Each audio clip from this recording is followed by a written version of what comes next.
नमस्कार। मैं हूं ज्योतिषाचार्य राजेश। अपनी किस्मत अपने हाथ में आपका स्वागत है। मासिक राशिफल के अंतर्गत मई 2023 का राशिफल क्या कहता है। जब आप कन्या राशि हैं, सबसे बड़ी बात है कि इस मई माह में चार चार बड़े ग्रह आपके अष्टम घर में बैठे हैं, जिसमें राशि के स्वामी भी बैठे हैं। सूर्य, बुध, गुरु, राहु और मंगल और शुक्र जो आपके कर्म स्थान में बैठे हैं। दिग्बली मंगल है, शुक्र के साथ युति करते हैं। केतु देव धन भाव में और शनि देव छठे घर में। इस तरह के ग्रहों की व्यवस्था के साथ यदि हम मई 2023 का राशिफल देखते हैं तो क्या कहता है। यहाँ सबसे प्रमुख बात है कि आपके कर्म रोजगार पर मंगल देव जब शक्तिशाली होकर बैठे हैं और शुक्र भी भाग्य के स्वामी बैठे हैं, तो आपके कर्म रोजगार में एक बहुत बड़े संकेत को दिखाता है कि जो भी आपकी मनोकामनाएं हैं, जो भी आपकी इच्छाएं हैं कर्म रोजगार से जुड़ी हुई, वह मई में पूर्ण होने के संकेत देते हैं। 2 मई के बाद शुक्रदेव मिथुन में रहेंगे, इसलिए 2 मई के बाद यह लागू होगा।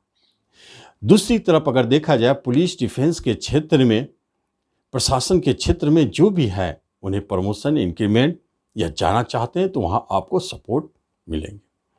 कर्म रोजगार के लिए अशुभ नहीं बल्कि बहुत ही अच्छे और भाग्यशाली समय है। अपने प्रयास से अचानक सफलता का संकेत दिखाता है।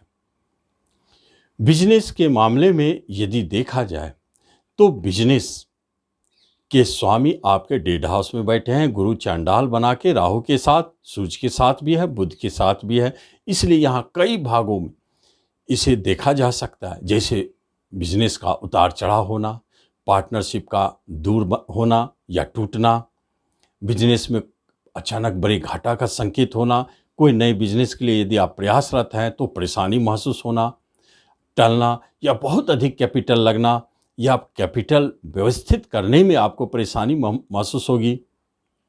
इस तरह के योग बन जाते हैं, क्योंकि यहाँ आपके 7वें घर जो बिजनेस का घर है वह अभी अच्छे संकेत नहीं दे रहे। रुकना चाहिए।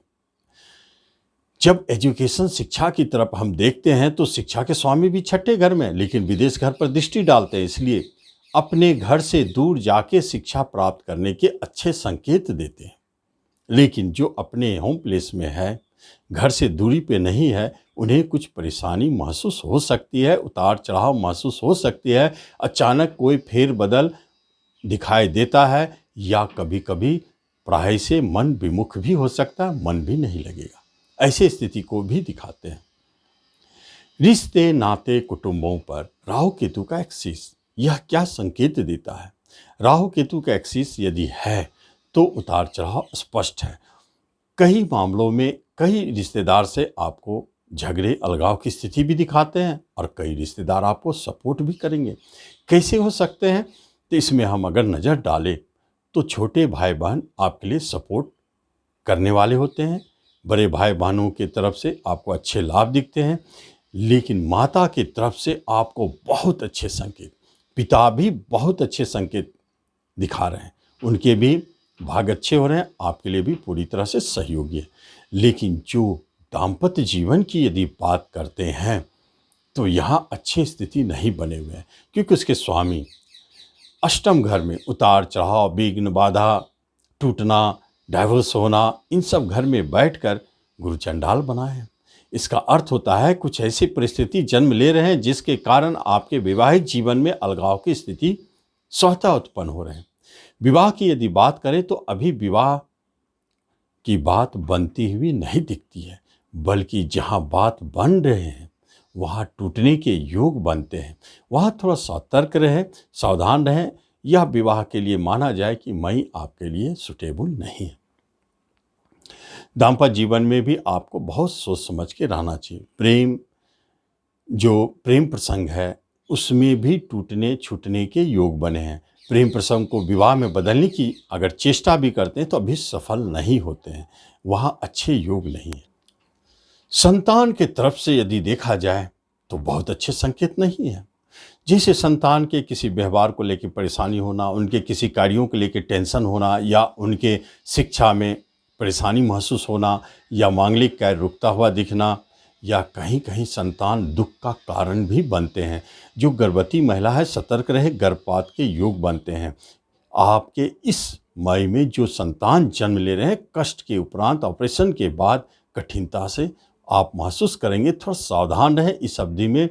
संतान के लिए संतान गोपाल का जाप जरूर करते रहे। संतान के ऊपर थोड़ा परेशानी है, जन्म लेने वाले संतान को बचाव के लिए संतान गोपाल जरूरी है। आगे जब हम देखते हैं धन संपत्ति की बात करते हैं तो हम एक बात महसूस करते हैं कि खर्चे बहुत हो रहे हैं, लेकिन एक चमत्कारिक बात है कि अचानक कहीं न कहीं से धन की व्यवस्था भी हो रही है। तो इसका अर्थ है कि मिला जुला के हाथ खाली भी नहीं रह रहा है और हाथ खाली भी हो जाता है। ऐसे स्थिति बने हुए हैं और प्रॉपर्टी खरीदने के योग बनते हैं। मनचाहे प्रॉपर्टी प्राप्ति के योग, यदि बेचना चाहते हैं तो बेच सकते हैं, क्योंकि बेचने के उपरांत बड़े धन की प्राप्ति, धन के मालिक शुक्र की प्रॉपर्टी पर दृष्टि, यह एक अच्छा संकेत है। कारक मंगल भी देख रहे हैं और गुरुदेव की 9वीं दृष्टि है, इसलिए इस अवधि में भूमि भवन प्रॉपर्टी के योग बनते हैं। शेयर मार्केट से जुड़े हैं, थोड़ा सतर्क रहें, अचानक भारी हानि होने के संकेत हैं। लॉटरी, जुए, शेयर, सट्टों से जो धन कमाना चाहते हैं उन्हें भी थोड़ा सतर्क रहना चाहिए। परेशानी है, लेकिन कोई साइड इनकम आपके अनायास शुरू हो सकते हैं जो आपके लिए धनदायी हो। अगर हेल्थ की बात की जाए तो कन्या वालों के लिए सबसे सतर्क रहने के लिए हेल्थ की व्यवस्था। हेल्थ के मामले में रोगों का आक्रमण, क्रोध बढ़ेगा, गुस्सा बढ़ेगा, अचानक उतार चढ़ाव के कारण आप मन खिन्न हो सकता है, आप परेशान हो सकते हैं, बीपी हाई का शिकायत, हार्ट संबंधित प्रॉब्लम में भय, लेकिन आप सुरक्षित हैं। दूसरी तरफ आपके राशि के स्वामी डेड हाउस में हैं, इसलिए किसी रोग का आक्रमण होता है तो आप अधिक परेशान हो सकते हैं। इसलिए इस अवधि में रोग से बचने के लिए, स्वास्थ्य लाभ पाने के लिए आपको जरूरी है कि प्रतिदिन मृत्युंजय मंत्र का जाप करें या सुने, या हनुमान चालीसा या हनुमान बाहुक का प्रतिदिन पाठ करें, जिससे आपका हेल्थ सुरक्षित रहेगा। किसी भी तरह की केस मुकदमा की बात हो रही है तो थोड़ा सावधान रहें। और बाहर जाने की जहाँ तक बात है तो अभी अच्छे योग नहीं बने हैं, हो सकता है कि बात टलती हुई दिखाई दे। तो इस तरह हम देखते हैं कि जो कन्या राशि है उनका राशिफल क्या कहता है, आप उसका लाभ लें। धन्यवाद।